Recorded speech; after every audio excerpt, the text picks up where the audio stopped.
예, 우리가 지난주에 예수님께서 그 몇 명의 제자들을 부르신 그 내용을 좀 봤습니다. 특히 그 중에 4명의 이름이 나오고 있습니다. 안드레, 베드로, 그다음 빌립, 나다나엘 이렇게 4명 나오고 한 명은 이름을 몰라요. 총 5명인데 그 한 사람의 이름은 알 수가 없습니다.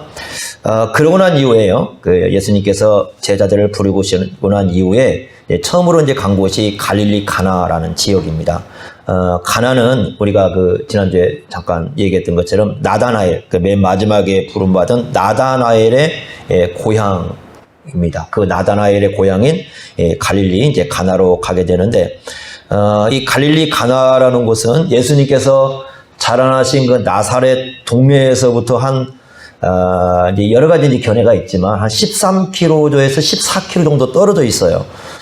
지금 가면은 이제 키르베트 카나라고 부릅니다. 키르베트 카나 이렇게 부르는 곳인데 바로 이제 그곳이 가나일 것이다. 물론 이제 이 가나가 어딘가에 대해서는 한 4가지 견해가 존재를 합니다. 이제 그 중에 가장 가능성이 있는 곳이 바로 이 키르베트 카나라는 곳인데 이곳까지는 한 13km에서 14km 정도 걸어서 가면 한 3시간에서 4시간 정도 걸리는 거리죠. 그런 정도에 떨어져 있는 곳으로 예수님께서 이 5명을 다 데리고 갔는지 아니면 4명만 데리고 갔는지는 알 수가 없지만 이 제자들을 데리고 가게 됩니다. 그곳에서 이제 행하신 일이 우리가 잘 아는 그 혼인잔치가 있고요. 그 혼인잔치에 참석하셔서 물을 포도주로 변화시키는 그 놀라운 일을 하게 됩니다. 그래서 이제 그 의미가 무엇인가, 물을 포도주로 변화시킨 그 의미가 무엇인지 이제 우리가 올바로 이해하는 게 굉장히 중요하는데, 자, 우리가 이 말씀을 이해하기 위해서 먼저 우리가 살펴봐야 될 건 11절입니다. 11절 말씀 보십시오. 예수께서 이 그 다음에 뭐라고 그랬냐면 표적이라고, 첫 표적이라고 되어 있습니다. 표적. 이 표적이라는 거죠. 여러분들이 물을 포도주로 바꾼 사건은 표적이라는 걸 생각하셔야 됩니다. 그러니까 첫 표적이라는 말은 앞으로도 몇 개의 표적이 있다는 뜻이죠. 그런데 여러분들 요한복음에 보면 총 7개의 표적이 나옵니다. 그러니까 7개의 표적이 나오는데 그 중에 이제 첫 것이다 이렇게 말씀을 하고 있습니다. 그래서 이 말씀을 우리가 이해하기 위해서는 표적이라는 말을 올바르게 이해할 필요가 있습니다. 표적이라는 말인데요. 그 기적, 이적 이런 말과 좀 달라요. 이 표적이라는 말은 좀 달라요. 그러니까 표적이라는 말은 이 표시하다 또는 나타내다 원래 이제 그런 의미를 좀 갖고 있습니다. 그러니까 이적, 기적은 우리가 상식적으로 좀 이해할 수 없는 일들, 이제 그런 것이 발생하는 거죠. 예를 든다면 사람이 물 위를 걸을 수 없죠. 물 위를 걷는다는 것은 전혀 상식적이지 않습니다. 예수님께서 물 위를 걷는 것은 사실 기적 사건이죠. 왜냐하면 보통 사람들은 물 위를 걸을 수가 없어요. 상식적이지가 않아요. 그런 사건을 우리가 기적, 이적 이렇게 부르는데, 여러분 성경에서는 그런 기적, 이적을 기적이다, 이적이다 이렇게 부르지 않고 뭐라고 부르나요? 표적 이렇게 부릅니다. 이게 상당히 중요한 겁니다. 그러니까 이 말씀을 주신 의미는 어떤 의미를 갖고 있냐면, 예수님께서 기적을 행하시는 것은 우리로 하여금 이적을 추구하거나 기적을 추구하거나 그런 걸 하라고 준 것이 아니라는 거예요. 그러니까 예를 든다면 어떤 사람들이 예수님께서 물을 포도주로 바꿨으니까 우리도 그런 기적을 한번 해보자. 뭐 그래가지고 맹물 떠다 놓고 커피로 바뀌어 주옵소서 뭐 이런 기도한다든가, 이건 엉터리 같은 짓을 하는 거죠. 왜냐하면 예수님께서는 그런 걸 추구하라고 이 말씀을 준 것이 아니에요. 그러니까 표적이라는 말은 거기에 뭔가의 진리를 담아놓고 있다는 겁니다. 거기에 뭔가의 진리를 담아놓고 그걸 나타내는 거예요. 이 표라는 말이 이 겉으로 이게 나타내는, 표시하는 의미를 가지고 있으니까 뭔가를 나타내고 있기 때문에 그 기적을 통해서 배우라는 겁니다. 뭘 배우라는 거예요. 그러니까 그걸 배워야 올바르게 이 기적을 알게 되는 것이다라고 말씀을 하고 있는 겁니다. 지금 그 젊은 사람들은 잘 알지 못하지만 옛날 나이 드신 분들은 토큰이라는 거 여러분 혹시 기억하십니까? 토큰 아시죠? 옛날 버스 탈 때 그 토큰 이렇게 조그마한 동전 낸 거 기억하시죠? 근데 그걸 이렇게 내는데요. 여러분 표적이라는 말이 토큰이에요. 토큰. 그게 무슨 말이냐면 그 돈은 아니에요. 토큰이. 그죠? 돈은 아닌데 그 토큰 속에는 이 토큰을 얻으려면 뭘 줘야 됩니까? 돈을 줘야 돼. 그러니까 이 토큰 하나에는 어느 정도의 돈의 가치가 그 안에 담겨 있는 게 토큰이죠. 그래야 토큰을 이게 얻어서 내는 겁니다. 그러니까 그 토큰이라는 말이 바로 이 표시하다 또는 나타내다 그 뜻인데 표적이라는 말은 토큰이에요. 그러니까 이게 뭔가를 나타내는 거예요. 그러니까 돈은 아니지만 돈을 나타내고 있는 게 토큰이잖아요. 그러듯이 이 표적이라는 것은 어떤 진리를 담고 있어요. 그 진리를 담고 그 진리를 나타내는 것인데, 그럼 여기서 배워야 될 게 뭐냐 그랬을 때 11절 다시 한번 보십시오. 예수께서 이 첫 표적을 갈릴리 가나에서 행하여 뭘 나타내셨다고 그래요? 그의 영광을, 누구의 예수님의 영광을 나타내셨죠. 그럼 여기서 뭘 배워야 된다는 겁니까? 예수님의 영광을 배우는 겁니다. 그러니까 여러분 물을 포도주로 바꾸는 사건을 통해서 예수님이 얼마나 영광스러우신 분인가를 배워야 돼요. 그러니까 만약에 어떤 사람이 이 말씀을 읽었습니다. 아까 읽고 이 말씀을 또 공부도 했어요. 그런데 이 말씀을 딱 읽고 난 다음에 그래 예수님이 혼인잔치에 갔으니 우리가 혼인잔치에 가서 예수님이 축하했으니까 그거 우리 하자. 만약에 이렇게 했다면 이 말씀을 절대 제대로 깨달은 게 아니죠. 여기서 봐야 되는 건 누구를 알아야 된다고? 예수님의 영광이에요. 그렇다면 이 말씀을 제대로 읽으면 어떻게 돼야 되느냐? 야, 우리 예수님 정말 영광스럽구나. 얼마나 이분이 영광스러운가. 여러분 그걸 우리 마음속에 깨달아야 돼요. 그러니까 그걸 깨달을 때만이 이 말씀을 진정으로 깨달았다. 그렇게 얘기할 수가 있습니다. 그러면 이 말씀하고요, 우리가 같이 봐야 할 말씀이 하나가 있습니다. 요한복음 20장인데요. 한번 거기를 보시기 바랍니다. 요한복음 20장 30절 한번 보십시오. 그러면 이 의미가 좀 살아날 것 같습니다. 요한복음 20장 30절 한번 보십시오. 예수께서 제자들 앞에서 이거 잘 여러분들이 좀 체크를 해 놓으십시오. 제자들이 굉장히 중요합니다. 제자들 앞에서 이 책에 기록되지 아니한 다른 뭣도 만행했다? 표적. 그러니까 많은 표적이 있는데 요한복음에 몇 개만 기록해 놓은 거예요? 7개만 기록해 놓은 겁니다. 7개만 표적을 기록했는데 31절 보세요. 오직 이것을 기록함은, 그러니까 표적을 얘기하는 거죠. 이 표적들을 기록하는 것은 너희로 예수가 누구라는 걸, 하나님의 아들 그리스도이심을 믿게 하는 것이다. 자, 그럼 여기서 우리가 봐야 될 것입니다. 그럼 예수님의 영광을 본다는 것은 이 표적을 통해서 우리가 예수님이 누구라는 걸 깨닫는 거예요? 하나님의 아들이시라는 거예요. 그런데 그 하나님의 아들이 어떤 분이냐? 옛날에도 사람들 중에 그런 사람들이 있잖아요. 나는 신의 아들이야, 나는 하늘의 아들이야, 뭐 그런 사람들이 있잖아요. 그런데 그건 다 인간들이 하는 일이고, 근데 예수님이 하나님의 아들이라는 건 예수님이 진짜 누구라는 거예요? 하나님이시라는 거예요. 그래서 예수님의 신적인 권능이 여기서 어떻게 드러나는가를 보면서, 야, 예수님이야말로 정말 우리의 누구시다? 하나님이시다. 그걸 깨달아야 여기서 뭘 진짜 보는 겁니까? 물을 포도주로 변화시킨 그 의미를 알 수가 있는 겁니다. 여러분, 우리에게 물을 포도주로 변화시킬 능력이 있습니까? 없습니까? 없죠. 야, 물과 포도주가, 여러분, 물이 포도주로 변하는 것은 본성적 변화입니다. 즉, 이 액체는 똑같죠. 물도 액체고 포도주도 액체입니다. 그러나 본성 자체는 좀 다르죠. 왜냐하면 물은 그냥 이렇게 우리가 흘러가는 이 상태에서 우리가 할 수 있지만, 포도주는 어디에서만 나와요? 포도나무의 포도 열매에서만 나오니까 본성 자체가 달라요. 다시 말하면 물이 포도주로 변하려면 어떻게 되냐? 근본적인 변화가 일어나야 돼요. 그런데 우리 인간들에게는요, 그걸 할 능력이 없습니다.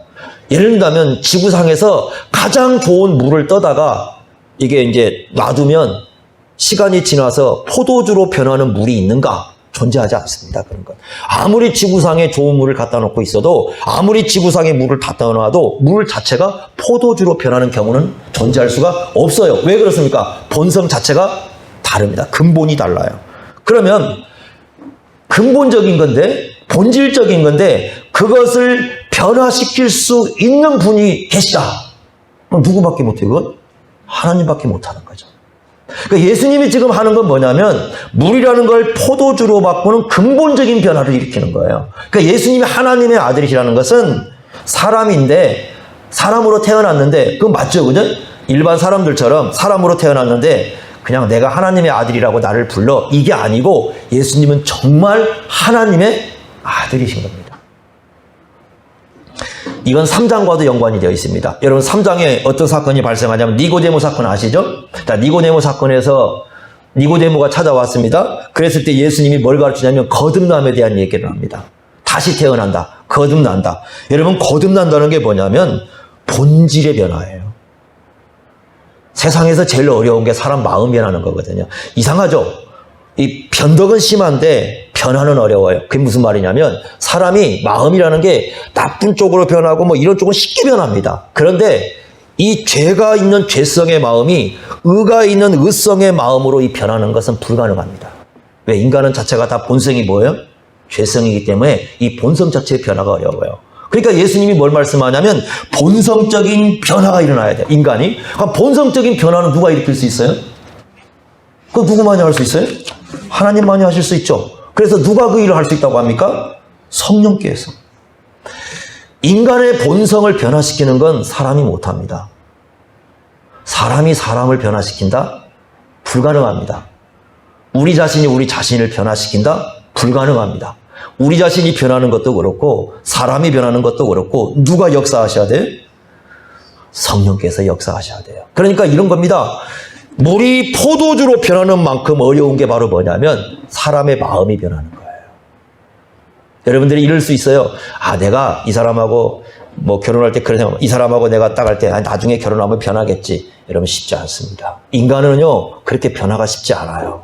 그러니까 물이 포도주로 변하는 만큼 어려운 게 사람의 마음이 변하는 거예요. 잘못된 쪽으로는 잘 변해요. 이 변질이라고 하죠. 그건 변질은 잘 돼요. 변화는 어렵습니다. 그러니까 변화는 좋은 쪽으로 변하는 거예요. 변질은 나쁜 쪽으로 변하는. 변질은 쉽게 됩니다. 그러나 올바른 변화는 굉장히 어렵습니다. 이건 어때요? 물이 포도주로 변하는 만큼 어려운데 그것을 하실 수 있는 분이 계시다는 겁니다. 누가 역사하시면 돼요? 하나님이 역사하시고 성령께서 역사하시면 돼요. 그러니까 이 사건을 통해서 지금 2장과 3장에 이 사건을 지금 엮어놓고 있는데요. 이걸 통해서 예수님이 누구라는 걸 우리에게 가르쳐 주셔요? 바로 하나님이시다. 물을 포도주로 변화시킬 수 있는 능력을 가지신 분이시다. 사람으로 오셨지만 하나님이시라는 것을 우리에게 가르쳐 줍니다. 바로 그것을 이 말씀을 통해서 깨달아야 됩니다. 그런데 보십시오. 누가 믿느냐가 중요하죠. 11절 보십시오. 다시. 누가 믿습니까? 제자들이죠. 자, 여러분 보십시오. 누가 떠왔죠, 물을? 자, 물이 포도주로 변했죠. 자, 항아리가 6개 있습니다. 누가 떠왔습니까? 항아리에서. 물이 있었어요. 그거 다 알아요. 그런데 그 항아리에서 물을 떠온 사람들이 누구예요? 하인들입니다. 그러죠? 하인들입니다. 자, 그 다음에 이 물맛을 본 사람이 누굽니까? 9절에 보시면 연회장이죠. 연회장은 누구냐면 이 결혼잔치가 한 7일 동안 전개가 되는데 그 7일 동안 그 결혼을 다 주관하는 사람. 결혼을 다 주관하는 연회장이라고 불러요. 자, 그 다음에 또 연회장이 누구한테 그 얘기를 했어요? 신랑한테 그 얘기를 했죠. 그러죠? 그래서 연회장이 9절 보시면 신랑을 불러가지고 자, 그러면 보십시오. 이거 아는 사람 누구 알아요? 하인들도 알고요. 그 다음에 연회장도 알고요. 그 다음에 누구도 알아요? 신랑도 알아요. 그런데 보십시오. 믿음은 누구만 가져요? 이게 중요한 겁니다. 제자들만 믿어요.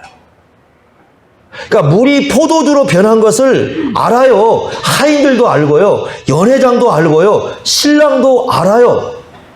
그런데 이 사건을 통해서 이 사건의 의미를 깨닫고 예수님을 믿는 사람은 누구밖에 없어요? 제자들이에요. 그러니까 지금 이 많은 사람들이 똑같은 기적을 봤는데 누구만 신적 변화가 일어난 겁니까? 제자들이에요. 제자들만 본성적 변화가 일어난. 그러니까 물이 포도주로 변한 것처럼 그 마음의 상태가 완전히 변화된 사람은 지금 누구밖에 없어요? 제자들이에요. 그래서 똑같은 기적 사건을 놓고도 연회장이나 하인들이나 신랑은 아무것도 깨닫지를 못합니다. 오로지 그 근본적인, 이 내적인 근본적인 변화를 일으킨 사람들, 예수님의 부르심을 받은 제자들만 예수님이 누구라는 걸 알아요? 바로 하나님이시라. 믿는다는 것은요, 하나님이라는 거예요. 하나님이신 걸 아는 거예요. 그게 믿음인 거예요. 여러분들, 예배는요, 예수님이 하나님이심을 믿는 공동체가 모인 곳이 예배 현장이죠. 그렇지 않겠습니까? 그러면 예수님이 하나님이시기 때문에 예배의 현장 속에는 누가 임재해 계십니까? 예수님이 계시죠. 그렇잖아요? 그러면 예수님이 어떤 분이냐? 하나님이시지 않습니까? 그러면 우리가 예배를 통해서 예수님의 뭘 봐야 돼요? 영광을 봐야죠. 이게 다른 거죠. 왜냐하면 아까 얘기한 것처럼 똑같은 물이 포도주로 변하는 걸 맛보고도, 그것을 떠오고도, 그것을 알고도 나머지 사람은 아무것도 깨닫지를 못하는 것처럼 어떤 사람들은 예배의 현장 속에 와도 예배 가운데 임재하시는 예수님의 영광을 전혀 알지 못하는 거예요. 이건 뭐가 있어야 되느냐? 믿음이 있어야 돼요. 믿음이 있어야만이 바로 이 예배 가운데, 예배의 현장 속에 하나님으로서 임재하시는 예수님을 알 수가 있는 것입니다. 그래서 예배가 영광스러운 겁니다. 왜 예배가 영광스러운가? 사람이 모여서가 아니에요. 예배가 영광스러운 것은 그 예배 가운데 누가 임재하셨기 때문이에요? 예수님이 영광스러운 예수님이 임재하셨기 때문이에요. 그리고 그런 예배 속에 참석한 사람들이 일상의 삶으로 돌아가서 6일 동안 삶을 주일보다 훨씬 많이 살죠. 6일 동안 살면서 나의 주, 나의 창조자, 나의 구원자이신 그 예수님을 내가 살아가는 삶 속에서 이 신앙 고백하며 살아가는 그 삶을 어떤 삶이라고 불러요?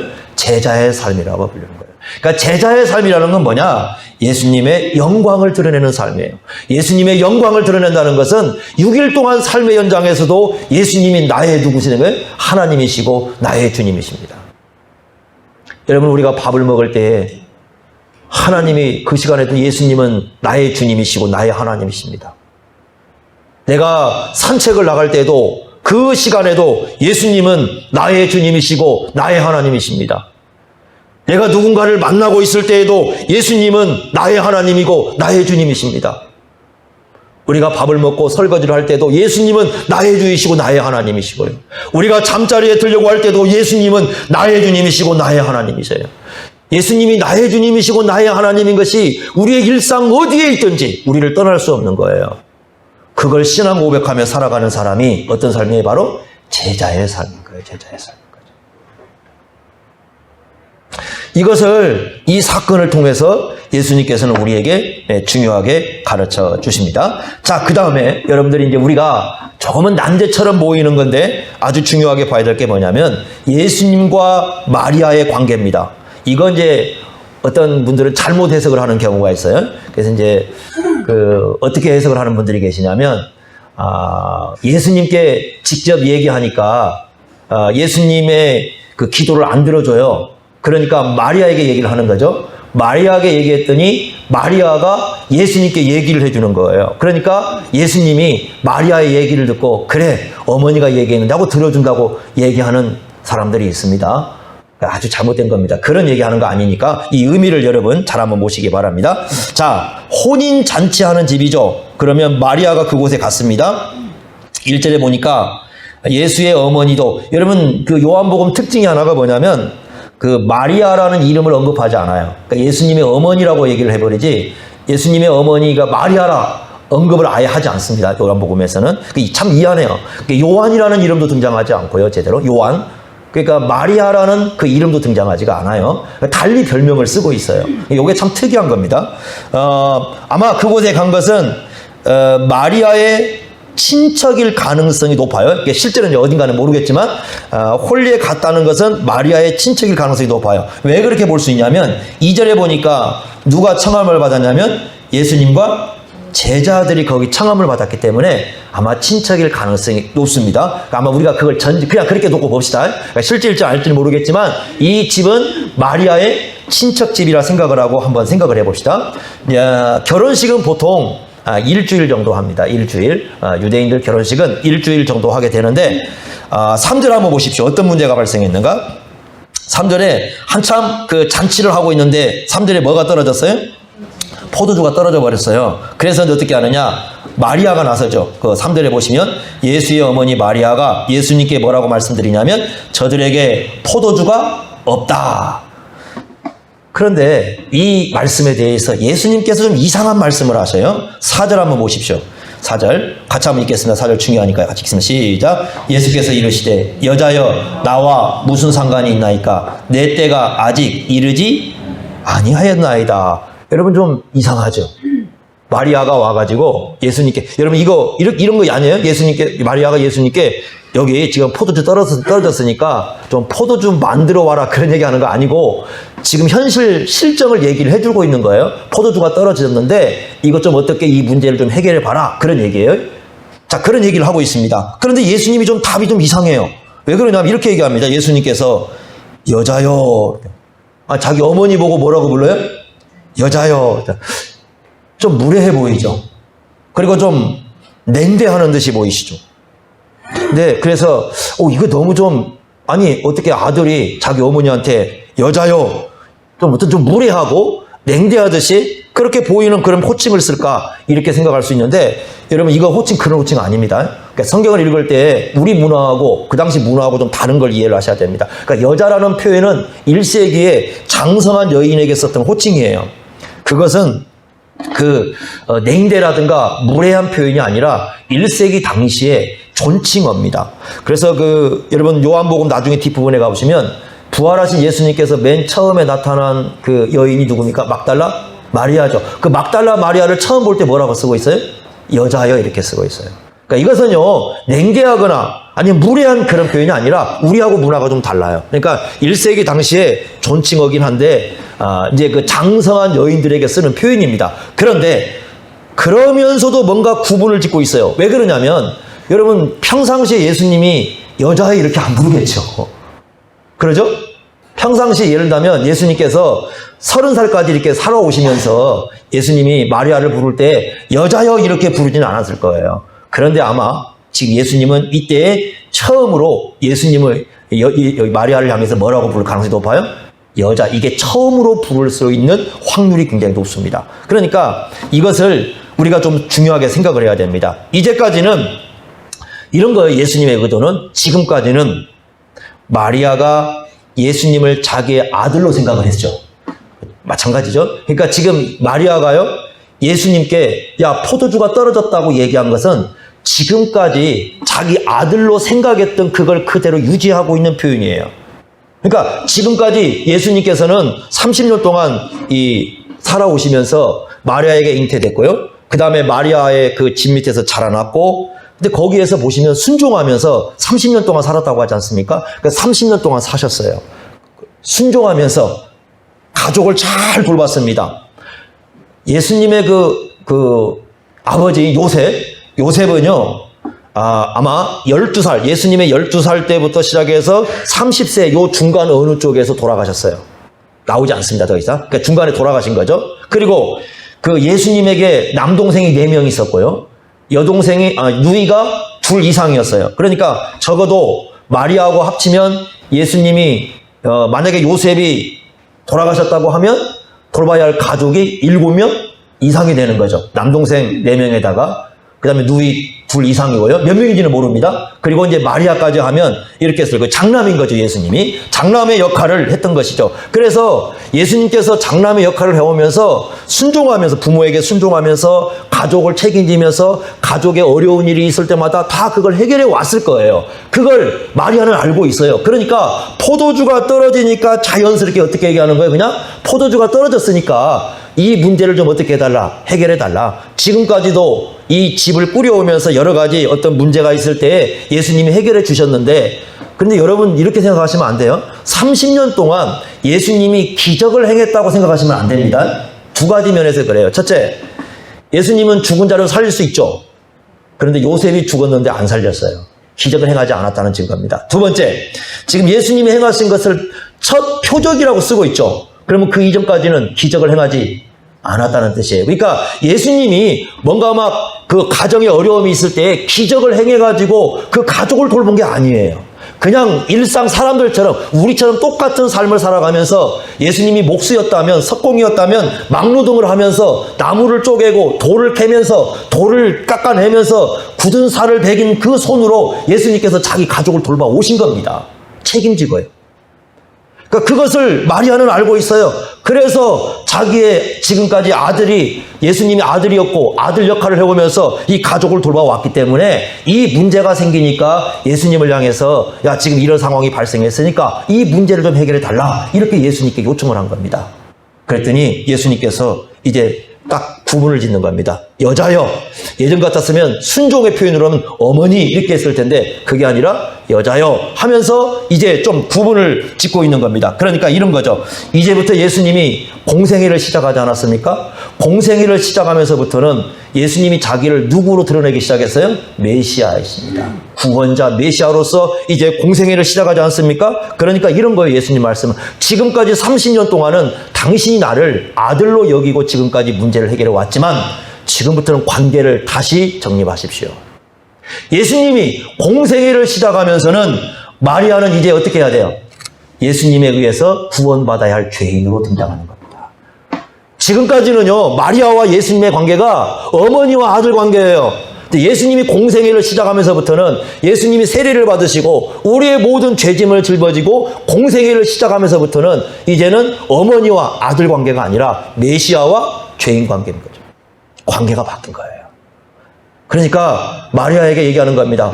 지난 예전처럼 과거처럼 그런 방식으로 지금 나를 대하시면 안 됩니다. 시기가 달라졌습니다. 공생애를 시작하면서부터 예수님의 사역은 메시아로서 사역입니다. 여러분 굉장히 중요한 겁니다. 우리가요 이 교회를 오지 않습니까? 교회를 오면요 여러분 여기 오시면 남편과 아내 관계도 있고 뭐 친구 관계도 있고 다 관계가 있잖아요. 그죠? 그 집에서 가정에서도 다 관계가 있고 다 관계가 있습니다. 그런데 교회를 모였을 때는 공적 모임이죠. 공적 모임에서는 공적 관계의 호칭이 오가야 되는 겁니다. 굉장히 중요한 겁니다. 집에서는 남편이지만 교회로 모였을 때는 장로님이 되셨습니다. 장로님으로 부르는 거죠. 왜? 그럼 교회 공적으로 모인 자. 그러니까 개인적으로 들어갔을 때는 상관없어요. 여러분들이 개인적으로 갔을 때, 개인으로 만났을 때는 그 당연히 남편이고 아내고 제가 뭐 제 아내하고 만나면 아내고 남편이지 뭐 제가 뭐 둘이 어디 가는데도 뭐 목사님, 뭐 사모님 뭐 이런 거 아니잖아요. 남편 아내가 맞습니다. 아이들과 마찬가지죠. 우리 아이들도 저에게 아빠 그러고 반말도 해요. 개인적으로 있을 때는 그렇습니다. 그런데 교회로 오게 되면 우리 아이들에게도 저는 어떤 직분입니까? 공적으로 목사의 직분으로 서 있는 겁니다. 그래서 여러분들이요 주일에 교회 공적으로 모였을 때는 개인적 호칭으로 하지 마시고 공적 호칭으로 하셔야 됩니다. 그 이유가 바로 여기에 있어요. 다른 거예요. 이제 이 모임 자체가요 다른 성격을 갖고 있어요. 공적 성격을 갖고 있어요. 예수님이 바로 그걸 가르쳐주는 거예요. 그러니까 지금부터는 공적이에요. 개인적인 게 아니고 공적이에요. 그러니까 예전에는 마리아와 예수님의 관계가 어머니와 자식의 관계였지만 이제부터는 다른 관계 속에서 진행이 되는 거예요. 그걸 인식을 시키는 겁니다. 그래서 마리아와 예수님의 관계가 어머니와 자식의 관계에 있을 때 예수님께서 가장의 역할을 하면서 책임 있게 그 역할을 잘 감당해 오셨어요. 그래서 여러분들이 이 물을 포도주로 변화시키는 요 말씀을 이해할 때는 그래서 잘 이해를 하실 필요가 분명히 있다는 것입니다. 그 다음에 예수님의 질문이 뭐예요? 뭐라고 얘기합니까? 나와. 자, 이게 무슨 말인 줄 아십니까? 포도주 떨어졌죠? 그럼 예전 같았으면 당연히 이걸 해결해 줘야죠. 누가? 예수님이? 그 예수님의 질문이 뭐냐면 지금 포도주 당 떨어진 것하고 예수님이 지금 공적 메시아 사역을 했는데 그게 뭔 관계가 있냐 그 말이에요. 무슨 상관인가를 물어보는 거예요. 지금. 당신이 지금 나한테 구하고 있는 게 당신이 지금 포도주가 떨어졌다는 인간적인 필요를 지금 나한테 얘기하고 있다. 당신들은 지금 혼인잔치에서 포도주가 떨어졌으니까 인간적인 필요를 가지고 예수님께 얘기하고 있는데 그게 하나님 나라와 무슨 관계가 있냐 그 말이에요. 그게 메시아 예수님과 무슨 상관이 있느냐 그걸 한번 얘기해 보라는 거예요. 여러분 이거 상당히 중요한 거예요. 그러니까 우리가 하나님께 뭔가를 구해요. 인간적인 필요를 위해서 구합니다. 그게 하나님 나라와 무슨 관계가 있죠? 그게 메시아이신 예수님과 무슨 관계가 있죠? 예수님이 그거 물어보는 거예요. 지금 당신은 포도주 떨어졌다고 예전 같았으면 내가 아들이었을 때는 그 문제를 해결했을 거야. 예수님 뭐 포도주를 사올 수도 있고 어떤 문제를 해결해 줄 수가 있어요. 쪽으로 메시아 사역을 하고 있고 하나님 나라 사역을 하고 있습니다. 그거하고 당신이 포도주 떨어졌다고 말하는 것과 무슨 관계가 있는지 얘기 한번 해보라는 겁니다. 그게. 어떻습니까, 여러분? 이게 지금 상당히 지금 뭔가 지금 예수님이 다른 걸 제공하고 있죠? 자, 그 다음에 하시는 말씀은 또 뭐예요? 자, 계속 한번 보십시오. 그 다음에 내 때가 아직 이르지 않았다. 여러분, 여기 때라는 말이 중요하죠? 이 때라는 말은 이 요한복음에서 여러 번 나와요. 근데 모든 그 때라는 표현이 십자가와 부활 사건을 지향하고 있어요. 십자가와 부활 사건이 지향하고 있어요. 그러니까 그 구속 사건이죠. 여기서 말하는 때라는 것은 구속사적 사건, 예수님의 십자가와 부활 사건인데 예수님의 십자가와 부활 사건이 아직 발생하지 않았어요. 자, 마리아의 요청이 이런 겁니다. 지금 마리아의 요청은 포도주가 떨어졌다고 하는 요청은 예수님의 구속사였고 아무 관련이 없다라는 거예요. 예수님이 그 말씀하는 거예요. 내 때가 이르지 않았다는 말은 무슨 말이냐면 예수님이 십자가를 지신 거하고 부활한 거하고 마리아가 포도주 떨어졌다고 얘기하는 것은 뭐예요? 아무 관련이 없어요. 지금 예수님의 십자가와 예수님 질문이 얘기를 정리해보면 이런 거죠. 지금 당신이 포도주를 떨어졌다고 나한테 얘기를 했는데 그게 예수님이 십자가를 지고 부활하신 것과 무슨 관련이 있습니까? 상관이 있습니까? 라는 질문을 지금 하고 있는 거예요. 여기서요, 그래서 기독교 신앙의 오해를 풀어야 됩니다. 어떤 오해를 풀어야 되느냐? 기독교 신앙은요, 예수님을 믿으면 모든 문제가 해결된다. 그 착각 버리셔야 됩니다. 예수님께서요, 인간적으로 필요한 모든 것을 우리가 요구하는 시간에 해결해 주신다? 그 생각 버리셔야 됩니다. 이상하게도요, 예수님이 마태복음 24장에 가보면 종말 시대에 대한 얘기를 하지 않습니까? 종말 시대에 대한 얘기를 하면서 어떤 얘기를 합니까? 전쟁 벌어질 거다. 기근이 있을 거다. 질병이 있을 것이다. 죽음도 있을 것이다. 거짓 선지자들은 득실될 거다. 사람은 식어질 거다. 전부 문제투성이에요. 여러분, 종말 시대에요, 이 지구상에는 온갖 문제, 잡다한 문제가 다 나오는 거지, 예수님이 오니까, 예수님을 믿으니까 모든 문제가 해결된다? 착각하시면 안 됩니다. 해결되지 않습니다. 오히려 예수님 말씀은 예수님을 믿어도 더 많은 문제가 세상에 존재한다는 거예요. 전쟁이 존재하고, 기근도 존재하고, 죽음도 있고, 거짓 선지자는 더 득실되고, 사랑은 식어지고.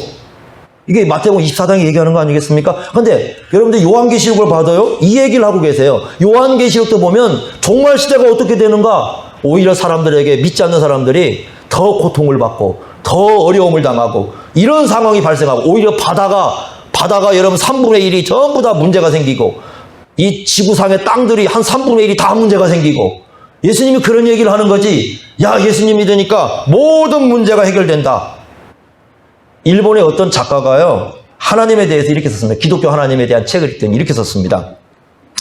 하나님은 선하신데 능력이 없다. 그게 무슨 얘기냐? 성경을 읽어보니까 하나님은 선하신데 세상 문제는 계속 존재하는 거예요. 해결되지 않는 거예요. 그러니까 하나님은 선하신데 뭐가 없다고 그래? 능력이 없다고 그러나. 이렇게 표현해놨어요. 그러니까 이 사람의 결론은 뭐냐? 신을 의지할 필요가 없다는 거예요. 왜? 하나님은 뭐가 없으니까? 능력이 없으니까. 이게 너무나 기독교에 대한 오해고 곡해입니다.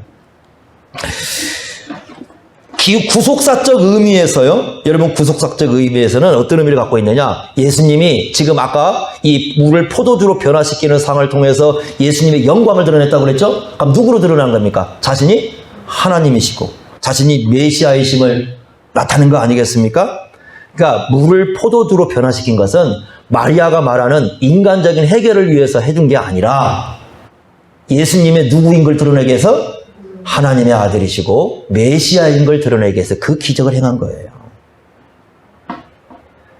그래서 이 말씀을 가지고 우리의 문제가 해결된다, 그렇게 이해를 하시면 안 되는 거예요. 그렇게 가르치려고 한 게 아니에요. 없는 것이 막 기적을 일으켜가지고, 뭐 그런 분들이 있어요. 하나님 아버지, 물이 포도주로 변화되는 기적을 일으켜 주옵소서 그러는데, 여러분, 그런 기적, 그거 하라고 이 말씀 준 게 아니고, 그거하고는, 그건 마리아의 요구고요. 예수님이 하는 의도는 하나님의 영광을 드러내는 겁니다. 자, 여기서 우리가 이제 생각해야 할 게 있습니다. 자, 그리스도인의 능력은 뭘까?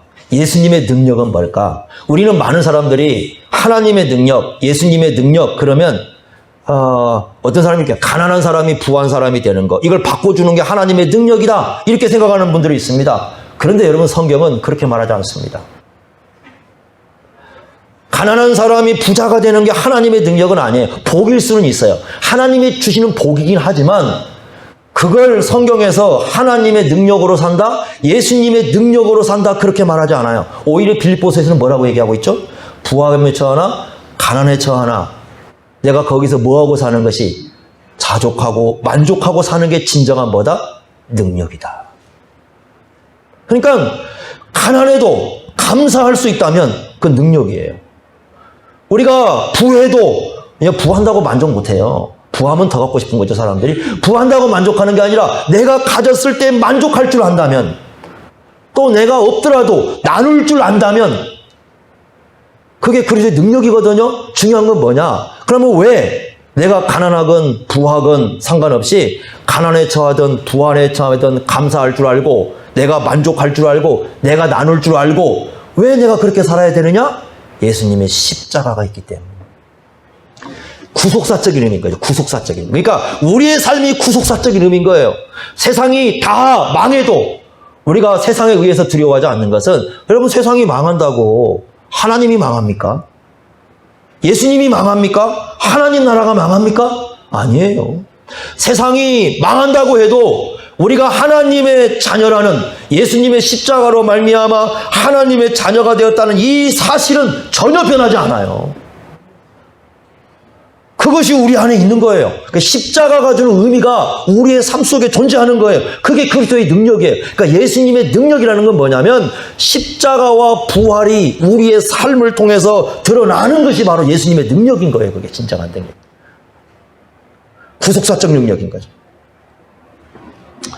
여러분, 우리는 어떻게 생각할 수 있냐면, 물론 이런 거 있어요.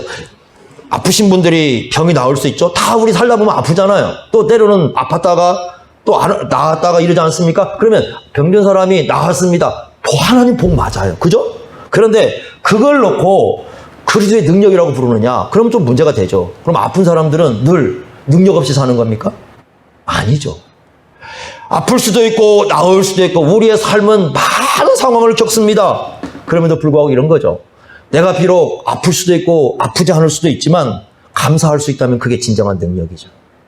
범사에 감사라고 했습니다. 세상 사람들은요, 자기의 조건이 되어야 감사를 해요. 그건 누구나 하는 거예요. 여러분, 내가 조건이 되어서 감사하는 건 누구나 하는 거예요. 그런데 내가 세상 사람들이 말하는 조건이 없어도 감사할 수 있는 것은 아무나 하는 것이 아니에요. 그건 누구만이 하는 거예요? 예수님의 십자가 안에 서 있는 사람만 하는 거예요. 비록 우리가 살다 보면 힘들 수 있죠. 그렇지만 내가 일어난 몸이 좀 힘들어도 누군가가 사랑을 베풀 줄 알고, 누군가에게 친절한 말을 할 줄 알고, 내가 누군가에게 복음도 전할 줄 알고. 왜 그렇게 하느냐? 우리의 그 질문 속에 들어가면 그 안에 뭐가 있겠지? 예수님의 십자가가 있기 때문이죠. 그러니까 예수님의 십자가의 은혜가 드러나는 것이 능력이지, 세상 사람들처럼 여러분 이렇게 변하고 유동하는 이런 것들을 우리가 누리는 걸 놓고, 이걸 놓고 능력이라고 말하지 않아요. 그건 복이라니까요. 하나님 복이 맞아요. 그런데 예수님의 능력은 그렇게 드러나는 게 아니고, 진정한 능력은 어떤 상황에 처하든지 예수가 내 안에 계시는 그 십자가의 은혜를 드러내는 것이 진정한 능력인 거예요. 그걸 여기서 우리에게 보여주는 겁니다. 신앙은 문제가 없는 게 아니고 문제가 있을 때에 어떻게 하는가가 신앙이에요. 여러분, 욥을 보세요. 욥이 신앙 있는 사람인가 아닙니까? 욥이요. 하루아침에 다 잃어버렸잖아요. 하루아침에 재산 다 잃었어요. 자식 10명 다 죽었어요. 자기 건강 다 잃었어요. 그래서 어떻게 합니까? 기와 조각 들고 동네 밖에 나가가지고 잿더미에 앉아서 몸을 긋고 있잖아요. 친구들이 3명이 찾아왔는데 저 멀리서 볼 때 저게 욥인가? 모든 걸 잃어버렸어요. 모든 삶이 무너졌습니다. 그런데 욥은 신앙을 잃은 사람입니까?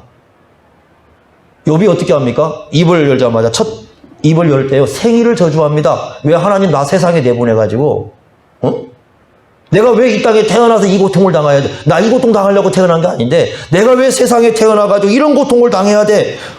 여러분, 부모들에게 와서 자식들이 왜 나를 낳아가지고 이렇게 고생시킵니까? 날 낳아가지고 이러면 얼마나 부모의 가슴이 쓰리겠어요? 그죠? 그런데 욥이 그렇게 얘기를 해요. 하나님 앞에서. 하나님, 왜 나를 세상에 태어나가지고 이 모든 고통을 다 당하게 합니까?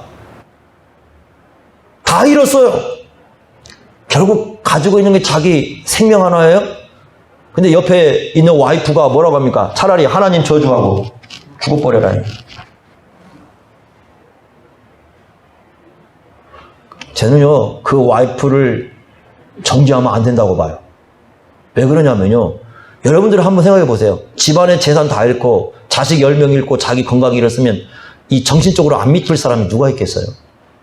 하나님을 향해서 소리치지 않을 사람 누가 있겠어요? 근데 나중에 보면 이 욥의 와이프도요, 욥과 결혼해서 자식이 또 낳게 되는, 이 품어주는 그런, 보면 여러분 신앙이 없어서 그런 소리 한 게 아니에요. 뭐냐 이런 거예요.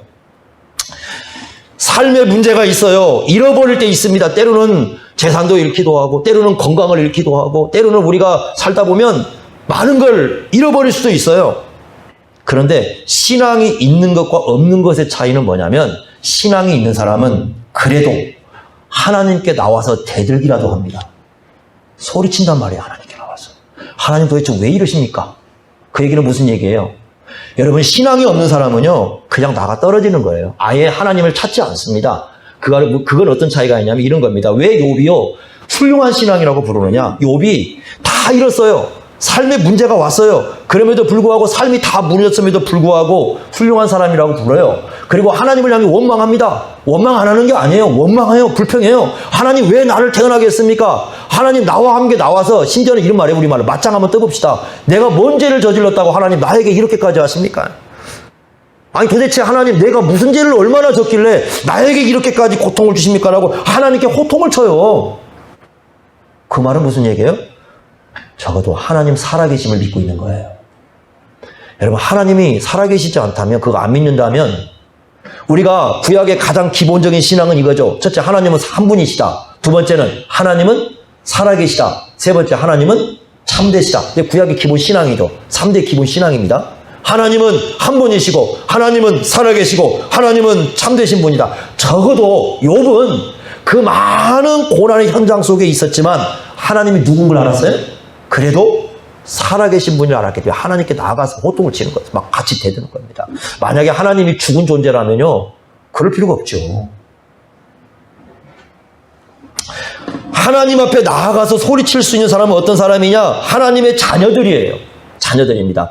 여러분, 성경을 보십시오. 아담부터 시작해가지고 요한계시록 마지막 때까지 약 한 1600년 역사, 1500, 1600년 역사가 쭉 기록이 되어 있는데, 이 가운데요, 치열하게 자기의 생을 살아갈 때 치열하게 삶을 통해서 살아가지 않은 사람이 누가 있는가 한번 뽑아보세요. 여러분들 뽑아보십시오.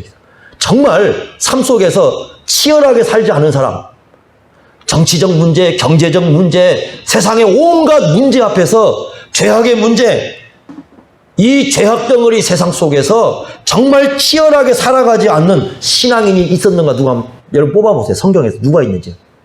제가 볼 때는 한 사람도 없어요. 모든 사람들은요, 전부 자신의 시대에 가장 치열하게 살아갑니다. 가장 치열하게 싸우고 가장 치열한 세상 속에서, 이 세상 속에서 견딜 수 없는 그 많은 고통을 몸에 다 안고 살아가요. 그럼에도 불구하고 어떻게 합니까? 하나님을 향해서 나오면서, 하나님이 살아계시기 때문에 하나님을 향해서 부르짖고, 하나님을 향해 소리치고, 하나님을 향해서 내놓고, 이렇게 살아가는 것이 바로 신앙인들이죠. 만약에요, 오늘날처럼 많은 사람들이 얘기한 것처럼 예수를 믿으면 마치 물이 그 포도주로 변하는 걸 잘못 해석해가지고 우리에게 없는 걸 하나님이 펑펑 주는 걸로만 해석을 해버리면 성경에 있는 모든 사람들은 다 신앙 없는 사람들이죠. 여러분, 그렇지 않겠습니까? 모세가 편안하게 살았습니까? 다윗이 편안하게 살았나요? 아브라함이 편안하게 살았나요? 누구 예레미야, 여러분 새벽마다 보는 선지자 편안하게 살았나요? 예수님의 12제자 편안하게 살았나요? 누가 그렇게 살았습니까? 예수님은 그렇게 사셨습니까? 예수님도 그렇게 못 사셨어요. 어느 누가 이 세상에 태어나가지고 아무 문제도 없이 편안하게 그렇게 살아간 사람이 어디가 있습니까? 모든 사람들은 그 치열한 삶 속에서, 이 죄악의 세상 속에서 고통을 호송치면서 수많은 세상의 고통을 다 안고 살면서 여러분 그렇게 살아갑니다. 그럼에도 불구하고 하나님 살아계시기 때문에 하나님을 향해서 나오고 하나님을 향해서 부르짖고 그렇게 살아가는 거예요. 그리고 그런 세상 속에 살지만 세상 사람과 같이 살지는 않아요. 즉 세상 사람들은요 그렇게 살면 절망하고 자기가 왜 태어났냐고 그러고 내가 왜 뭐 이렇게 하냐고 완전히 세상을 그냥 방관하듯이 살고 세상을 갖다가 흘러가는 듯이 살아버리고 그렇게 살지만 적어도 예수님을 믿는 사람들은 그런 세상 속에 있지만 그럼에도 불구하고 그 죽을 똥말똥한 그런 세상 속에 살면서도 사랑을 베풀 줄 알고 친절한 말 한마디 할 줄 알고 그 속에서요 믿지 않는 사람들 영혼을 향해서 복음 전할 줄 알고 그 속에 살면서 감사할 줄 알고 이 망가진 세상 속에서 치열하게 살아가면서도 하나님을 향해서 감사합니다 할 줄 아는 그런 삶을 살아가는 그게 하나님의 능력이고 그게 그리스도의 능력인 거예요. 물을 포도주로 변화시키는 의미는 그런 의미를 갖는 것이지 여러분들이 여기에서 어떤 뭐 세상적인 기적을 요청하는 그런 방향으로 우리가 이 말씀을 해석하면 안 됩니다. 그건 누구의 요청이었어요?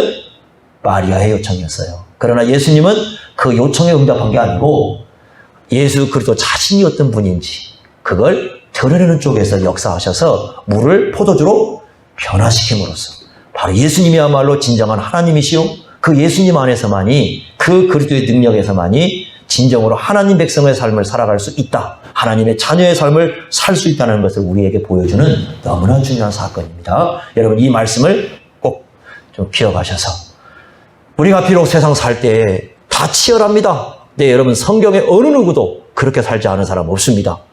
그렇지만 하나님 살아계시고 예수님 나의 주님이시고 나의 하나님으로 우리 곁에 계십니다. 그 곁에 계시기 때문에 우리 주님을 굳건하게 의지하면서 이 땅에서 살아갈 수 있기를 바랍니다. 기도하겠습니다. 하나님 아버지 오늘 주신 말씀 저희들이 기억합니다. 물을 포도주로 변화시키는 사건을 통하여서 우리 예수님께서 자신의 영광을 드러내셨고 예수님의 그 십자가의 의미가 어떤 의미를 갖는지 우리로 하여 생각하게 하십니다. 주님, 저희들이 주님을 믿기에 하나님 살아계심을 믿고 의지하기에 오늘 우리 시대에 참 많은 이 어려움 속에 살고 있지만 그럼에도 불구하고 우리 주님을 굳게 믿고 주님 안에서 살아가는 저희들의 모습이 될 수 있도록 인도하여 주옵소서. 주님께서 주님 오실 때가 되면 세상에 믿음을 볼 수 있겠느냐고 물으셨습니다. 우리는 믿음이 있다, 신앙이 있다, 그것을 드러낼 줄 아는 예수 그리스도의 능력으로 살아갈 수 있도록 저희들과 함께하여 주옵소서. 예수님의 이름으로 기도하옵나이다. 아멘.